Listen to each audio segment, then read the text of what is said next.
নমস্কার বন্ধুরা, জঙ্গলমহল ভিলেজ ফুডে আপনাদের সকলকে স্বাগত। বড়দের প্রণাম এবং ছোটদের ভালোবাসা জানাই। আশা করি সবাই ভালো আছেন।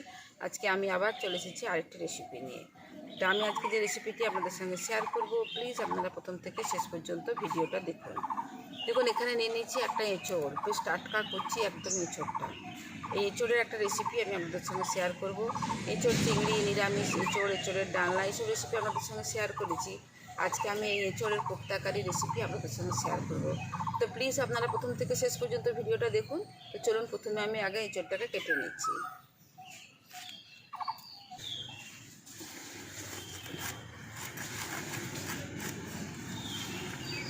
একদম কুচি এঁচোড়টা, নিচের ঘরটাও পর্যন্ত বসেনি, একদম টাটকা কুচি এঁচোড়টা।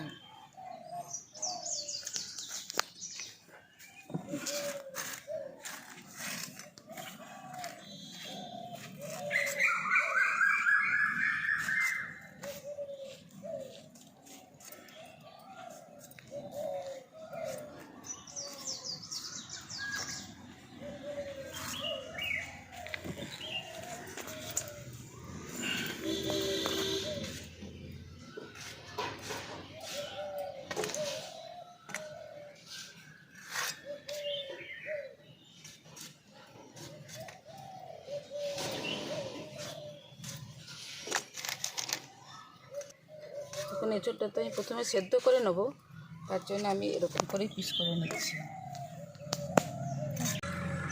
দেখুন, এঁচোড়গুলো কাটা হয়ে গেছে, আর এঁচোড়ের সাথে আমি একটা ছোট আলুও কেটে দিয়েছি, খুব বড় না, ছোট্ট একটা আলু কেটে দিয়েছি। এরপর আমি উনুনটা ধরিয়েও নিয়েছি, কড়াটা বসিয়ে দিচ্ছি।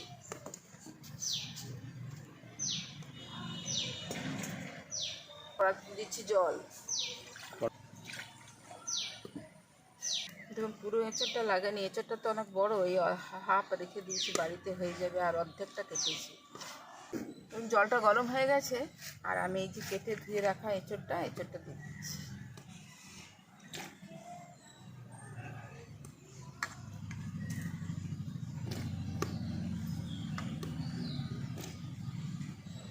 দেখুন, এঁচোড়ের মধ্যে দিয়ে দিচ্ছি নুন, দিয়ে দিচ্ছি অল্প একটু হলুদ। এঁচোড়টা খুব ভালো করে সেদ্ধ করে নিতে হবে। চাপা দিয়ে দিচ্ছি। দেখুন, এঁচোড়টা বসিয়ে দিয়েছি, এঁচোড়টা সেদ্ধ হতে থাক, ততক্ষণে আমি এই এঁচোড়ের কোপ্তাকারির জন্য যে মশলাগুলো লাগবে মশলাগুলো বেটে নিচ্ছি। তো প্রথমেই দেখুন বেটে নিচ্ছি আদা আর কাঁচা লঙ্কা।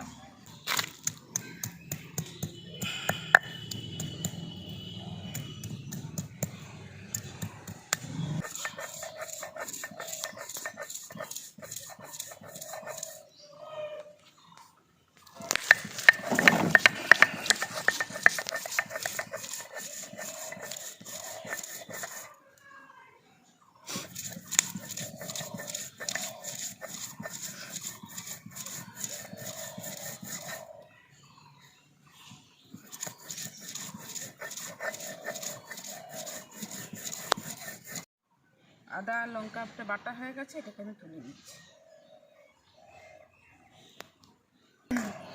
এখানে দেখুন নিয়ে নিয়েছি কাজু বাদাম আর চালমগজ। আপনারা শুধু কাজু বাদামও দিতে পারেন, আবার শুধু চালমগজ দিয়েও বাটতে পারেন। আমি এখানে কাজু বাদাম আর চালমগজটাকে বেটে নিচ্ছি।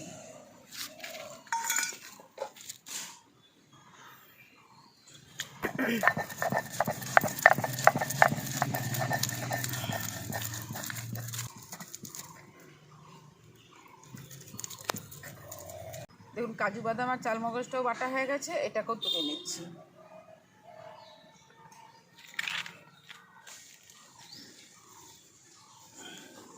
দেখুন, খানিকক্ষণ পর ঢাকাটা খুলে নিচ্ছি। এবারে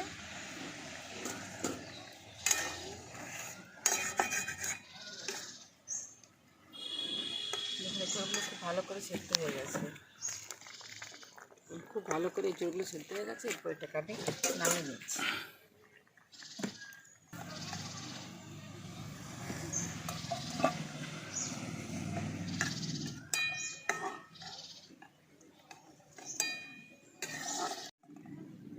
দেখুন, এঁচোড়গুলো ঠান্ডা হয়ে গেছে, এরপর এঁচোড়গুলোকে আমি মেখে নিচ্ছি। আর দেখুন কি সুন্দর সেদ্ধ হয়েছে।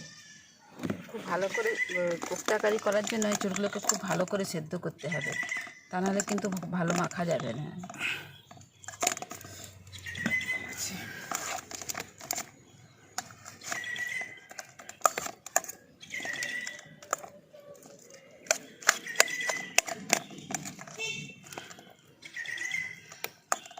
দেখুন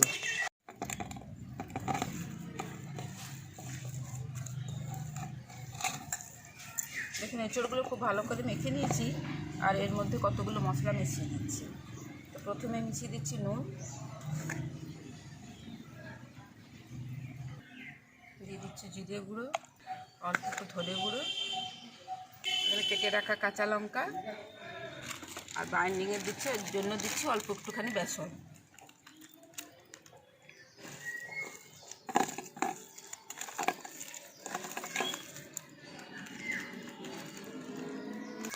এবারে সমস্ত কিছু আমি একসাথে ভালো করে মেখে নিচ্ছি। এবার যারা লঙ্কা গুঁড়ো খান তারা এর মধ্যে লঙ্কা গুঁড়োটা মিশিয়ে দেবেন।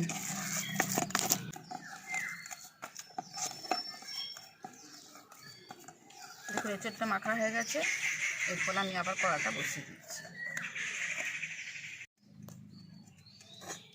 কড়াটা বসিয়ে দিয়েছি, কড়াতে দিয়ে দিচ্ছি সরষের তেল। প্রথমে আমি এঁচড়ের কোপ্তাগুলোকে ভেজে নেব। হাতের মধ্যেও লাগিয়ে নিচ্ছি একটুখানি তেল। দেখো আমি এরকম চ্যাপটা চ্যাপটা করে করে নিচ্ছি, আপনারা ইচ্ছে করলে গোল গোল করেও কোপ্তার আকারে করে নিতে পারেন।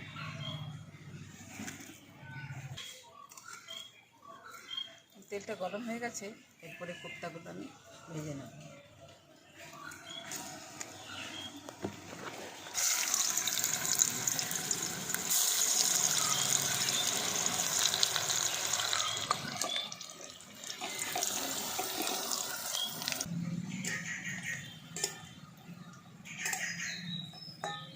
এখানে কোপ্তাগুলো লাল লাল করে ভেজে নিয়েছি, এবার এগুলোকে তুলে নিচ্ছি।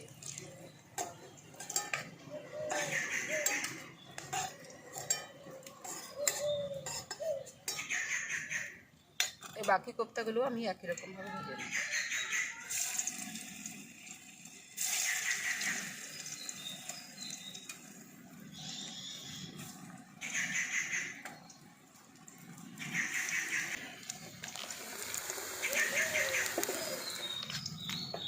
দেখুন এই কোপ্তাগুলো বাকি কোপ্তাগুলো লাল লাল করে ভেজে নিয়েছি, এরপর এগুলোকেও তুলে নিচ্ছি।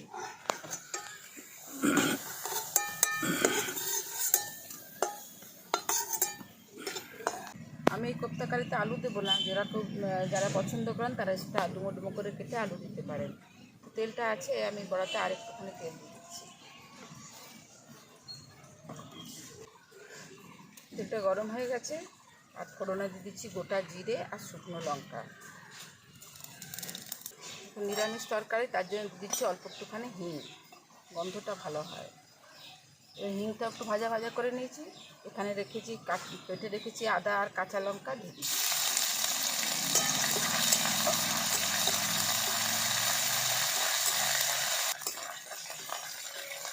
এই আদার কাঁচা গন্ধটা চলে গেছে, দিয়ে দিচ্ছি অল্প একটুখানি জল।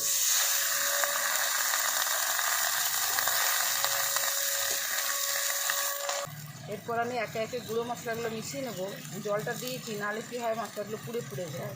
দিয়ে দিচ্ছি হলুদ গুঁড়ো, দিয়ে দিচ্ছি 1 চামচ জিরে গুঁড়ো, 1 চামচ ধনে গুঁড়ো, দিয়ে দিচ্ছি পরিমাণ মতো নুন।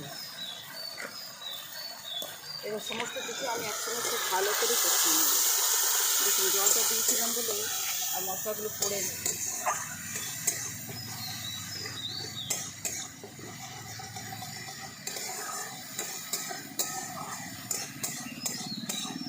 দেখুন মশলাগুলো থেকে তেল ছেড়ে ছেড়ে এসেছে। আমি এই পর্যায়ে তো লঙ্কা গুঁড়োটা যারা খান তারা এই সময় এক লঙ্কা গুঁড়োটা দিয়ে দেবে। দেখুন তেলটা ছেড়ে ছেড়ে এসেছে। আমি এখানে একটা টমেটোকে পেস্ট করে রেখেছিলাম, দিয়ে দিচ্ছি একটু টমেটোর পেস্ট।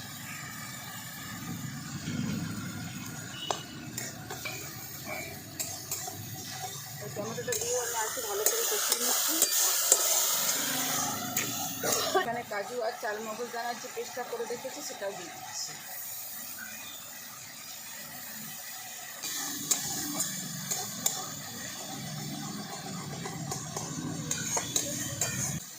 দেখুন এই মশলাটা দেওয়ার পরেও খুব ভালো করে কষিয়ে নিয়েছি। দেখুন ধারগুলো থেকে তেল ছেড়ে ছেড়ে এসছে, কড়াটাকে নামিয়ে নিচ্ছি।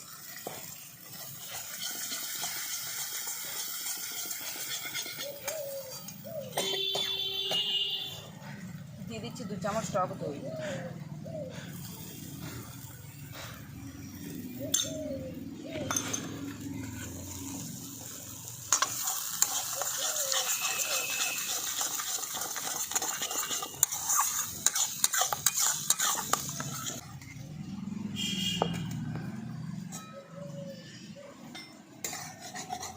দেখুন এই সমস্ত মশলাগুলো খুব ভালো করে কষানো হয়ে গেছে। দেখুন কি সুন্দর তেল ছেড়ে ছেড়ে এসেছে। এবার দেখুন এই যে কাজু আর চালমগজ বাটাটা বেটে রেখেছিলাম বাটিটাতে, প্রচুর লেগেছিল, জল দিয়ে ধুয়ে আমি দিচ্ছি। এর সাথে দিয়ে দিচ্ছি পরিমাণ মতো জল। খুব একটা ঝোল ঝোল হবে না, একটু গ্রেভি গ্রেভি হবে, তবে কিন্তু একটু বেশি রাখতেই হবে, তার কারণ বড়াগুলোতে বা কোপ্তাগুলোতে সমস্ত ঝোলটা টেনে নেবে। টক দই দিয়েছি, ব্যালেন্স করার জন্য দিয়ে দিচ্ছি 1/2 চামচের মতো চিনি।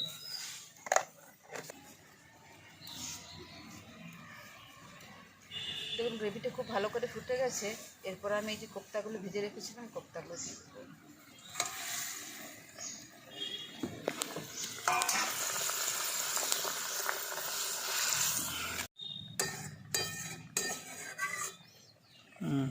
দেখুন গ্রেভিটা খুব ভালোভাবে ফুটে গেছে। আর এরপর এটাকে আমি নামিয়ে নিচ্ছি।